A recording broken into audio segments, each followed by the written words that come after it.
Ongoing fight for school choice is intensifying. One of the latest examples takes us to the state of Rhode Island, where a mother of 2 young children has been sued by the state's affiliate of the nation's largest teachers union for only requesting public information from her child's school on what they're teaching her kids. Joining me now is mother Nicole Solas. Also joining us is the director of education policy at the Goldwater Institute, Matt Beinberg.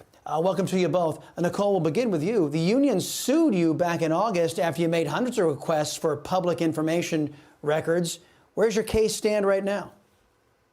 Well, we had our hearing on December 1st, and we're still waiting for the judge to render a decision about whether she will dismiss the case and give us limited discovery into evidence on whether the teacher union was harassing me with this frivolous litigation. So we still haven't heard yet, but we're hopeful that the right decision will be made. Matt, this is thuggish for this kind of thing to happen. Here's a mom who just wants information, which this shouldn't be a secret, but you've got school districts around this country basically putting non-disclosure agreements on parents so they can't tell folks what's going on inside of these schools. If it's so secretive and they want to sue people to shut them up, then what the hell is going on inside of GovEd?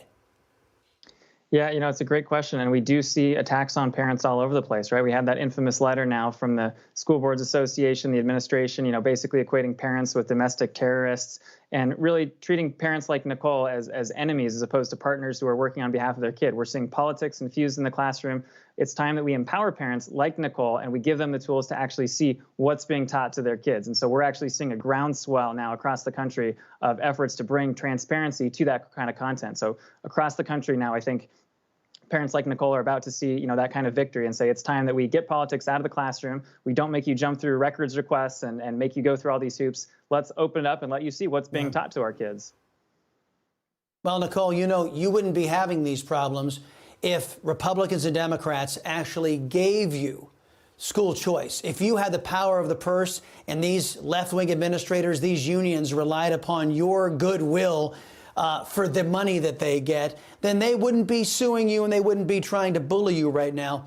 Let me ask you a question. Will you support any politician who doesn't support school choice?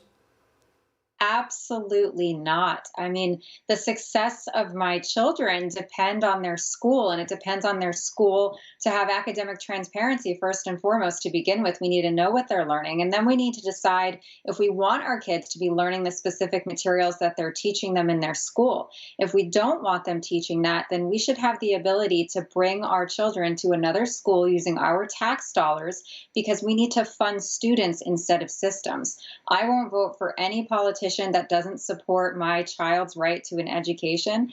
And I really hope that politicians are hearing parents loud and clear, because we've already seen in Virginia that we support politicians that support parents and children. So they need to be making the right choice in this next upcoming election.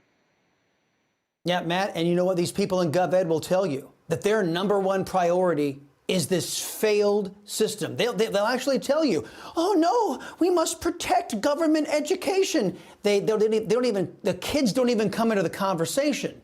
So let me ask you, what are you doing? What is your organization doing to promote school choice?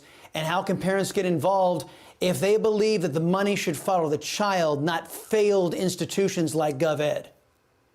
Yeah, we're taking a multi-pronged approach, both fighting on behalf of school choice, making sure that the existing programs that we're extending eligibility for that so that families have that chance to take their resources and go to a school that works for them. And also, as Nicole alluded to, we've pioneered this idea of academic or curriculum transparency so that parents can see when they're looking to make a decision about where they want to enroll their kid, and they can see which schools are pushing things like the 1619 project and which are pushing actual real academic content. And so that kind of thing is what, we're seeing so much momentum around the country. We're happy to be helping to lead the charge on that, and so excited to be partnering with parents like Nicole to make that happen.